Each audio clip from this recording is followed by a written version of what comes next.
How's it going, everybody? Welcome back to another episode of Infinite Sports. I'm your host, Kenneth Gruenfelder. To recap last night's game between the Yankees and the Orioles, the Yankees winning the first game of the series 7-0 behind very good pitching by Max Fried, and they got to the Orioles pitching staff very early in the game. Ahmed Rosario led off the game with a two-run double or a two-run single. I thought it was a double. Oh, yeah, two-run double. I don't know why I saw somewhere it was a two-run single, but anyways, two-run double. I did watch the game, everybody, last night, but I was also half paying attention because I also had the football game on as well last night. But anyways, Ahmed Rosario, two-run double, continues to hurt left-handed pitching, and he was playing second base last night. They actually gave Jazz Chisholm partially the night off, but he came in later in the game as a defensive replacement. And Rosario, I mean, for his limited playing time with the Yankees, not bad. Not bad. In 25 at-bats, he's got 10 hits, batting .400, and he's got an OPS of over 1,000. But it's mostly against lefties. So, but you know what? He's been a decent pickup, I would say, from the trade deadline. But yeah, so the Yankees get things started off with that. Austin Wells had an RBI single later in the game. Paul Goldschmidt in the top of the seventh, an RBI single. He had a couple of hits last night, I believe. Judge had a sac fly, and Stanton, a big two-run double to extend the lead to 7-0. But yeah, no, the Yankees had 9 hits last night. Goldschmidt, like I said, a couple of hits. Judge was on base a couple times, a couple of walks. Bellinger had a couple of walks. Stanton, the two-run double. Rosario, the two-run double. Volpe had a hit. Caballero had a hit. A couple of hits from Austin Wells. One thing I wanted to touch upon with Jose Caballero, because I know some people are talking about it on social media. He's getting picked off. He's getting picked off. He's very aggressive on the base paths, and I love seeing that. He's been a great pickup. Got more than enough good things to say about Jose Caballero. But the one thing I'll nitpick at is, now this is the second time, I believe, in the last few games that he gets picked off and thrown out, caught stealing. He's got to be careful with that. Can't have that happening in the playoffs, because runs in the playoffs come at a premium. And you have to make sure that you're going to make it, and you got to make sure that the pitcher doesn't see what you're doing, because, it could cost you a big run in a game, like late in the game. Imagine that happens late in the game in the wild card series, and that costs the Yankees a game. That's not good. So that's something that Caballero's got to be careful with. But yeah, I mean, the Yankees did what they were supposed to do. They won this game. They beat a bad team, because the Orioles, for them this year, I mean, this is a very disappointing year for them.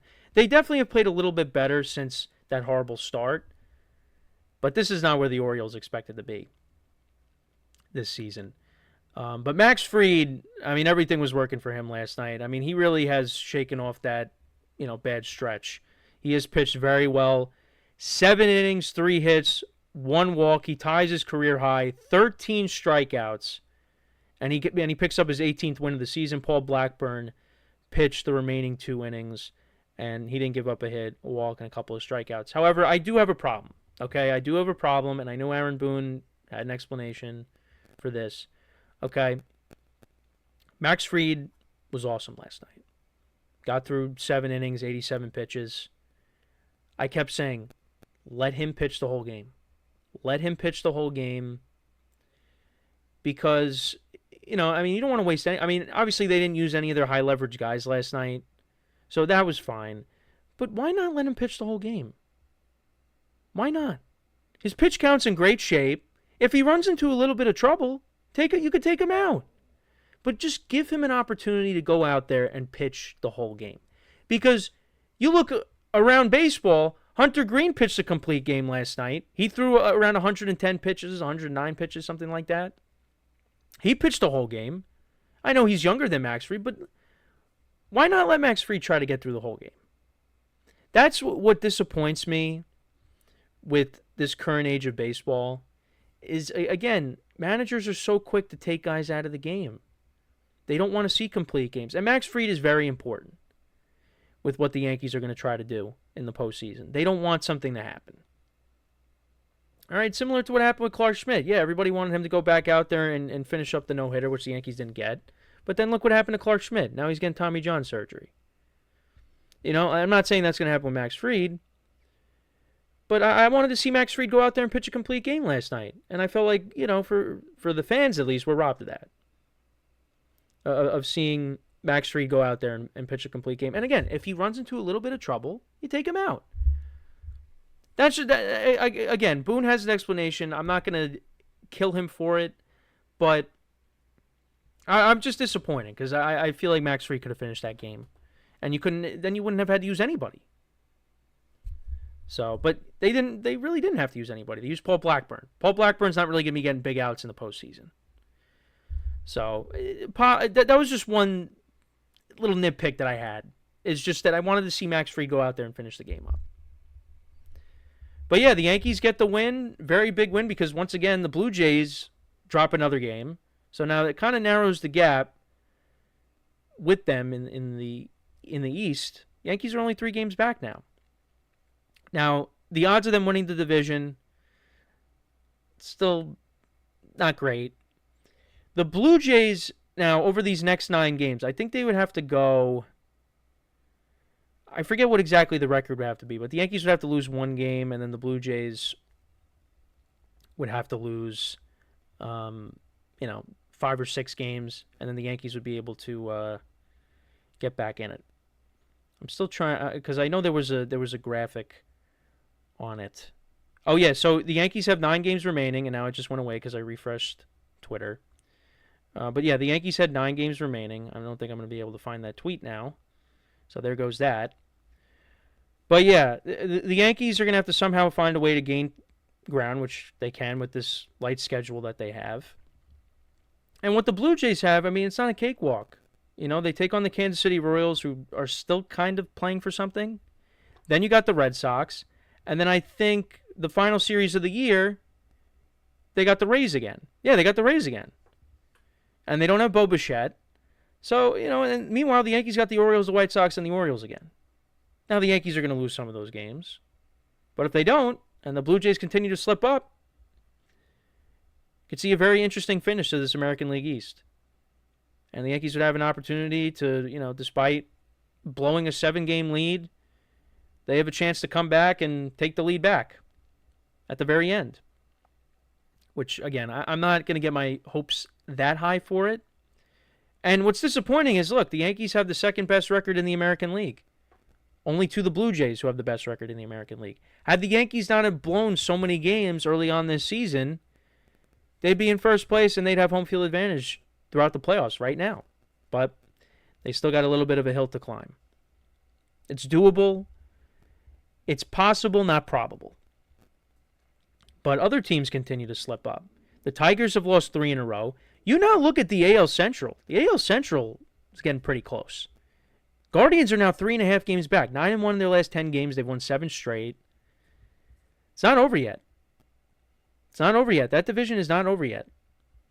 So Tigers, they could feel the Guardians breathing down their neck a little bit. And the Guardians, I think, did the Guardians just... and I think the Guardians just swept them. Right? Didn't the Guardians just sweep the Tigers? I think they did, because they literally just played each other. Yeah, so they won. Yeah, so they won an extra innings on Tuesday. They won 4-0 on Wednesday. And then, yeah, they won again yesterday. So they swept the Tigers. And then I think they play them again next week. Right? Did they play them again next week? They do, yeah, in Cleveland. And how many games is that series? I think it's another 3. Yeah, it's another 3-game series. Yeah, Tigers got some tough games coming up. You got the Guardians again, and then you got the Red Sox after that. So that's not going to be easy, even though the Red Sox are kind of struggling a little bit. Tigers, and then the Tigers have the Braves, and obviously the Braves aren't that great, but, you still respect that lineup. So, yeah, we could see a seismic shift in division leaders, depending on what happens here. And then you got a very close race, as close as it can get, with the Astros and the Mariners. They're tied right now, and they begin a huge series starting tonight. Very good pitching matchup. Brian Wu against Hunter Brown. So we'll see how that series plays out. And then over in the National League, Mets right now hold a 2-game lead in that final wild card spot over the Diamondbacks and the Reds. Then you got the Padres, the Cubs obviously ahead of them. Brewers still control their own destiny. They have the best record in baseball. Phillies 3 games back of them, and then you got the Dodgers at 86 and 67. And actually, speaking of the Dodgers, so yesterday it was announced that Clayton Kershaw, one of the greatest pitchers of all time, one of the greatest pitchers of this generation, will be retiring after the season, after 18 seasons with the Dodgers, all with the Dodgers. His whole career is with the Dodgers. All he knows is Dodger Blue. He's calling it a career. He's going to be retiring after this year. 3-time Cy Young Award winner, 2-time World Series champion, 2014 NL MVP, 2011 Triple Crown, reached 3,000 strikeouts this year, 11-time All-Star, and 5-time ERA leader. I mean, what a career. First ballot Hall of Famer. And yeah, I mean, he is part of a generation that, I just went over Max Fried not being able to get through, a complete game. I mean, Clayton Kershaw is part of that generation where, you're expecting these guys to go out there and pitch the whole game almost. With in that class with Verlander and Scherzer, and those guys are going to be on their way out soon. We saw some very good pitching all throughout the 2010s, and he was a part of that. He was a cog in that. And I wish him nothing but the best in retirement. The Dodgers have been kind of disappointing this year, but a lot of that had to do with the injuries that they've dealt with, particularly with the pitching staff. And Kershaw, to his credit, has pitched well this year. I mean, he's not, the Kershaw that won an NL MVP 10 years ago, but he's still giving the Dodgers innings, and he's going to play a role in the postseason. But what a career for Kershaw, and it's another player that you grow up watching that is on his way out. So that's it's sad. It's sad. But like I said, nothing but the best for Kershaw in his retirement. So yeah, 9 games left in the regular season, and then everything gets crazy starting, I think, September 30th is when the wild card series begin. But with the Yankees, they still have a chance. It's slim. 9 games remaining. They got to hope that the Blue Jays continue to slip up and they continue to win games, and maybe they could win the AL East after all. But it's kind of a lot to ask for at this point. But there are other divisions to keep an eye on. Wild card spots haven't been finalized yet, so we're in for an exciting finish here with baseball. So that is pretty much it from me for today. I apologize yesterday for no recap with the final game against the Twins. I did do a little bit of a short before the Thursday night football game, giving my thoughts on that, and also the Thursday night game, giving my pick for that, which ended up being wrong with the spread. Obviously, the Bills won, but yeah, we'll be back next week. We'll cover the rest of this Orioles series. Yankees got 3 more games with the Orioles. So as always, everybody, make sure to leave a like, comment, and subscribe to the video.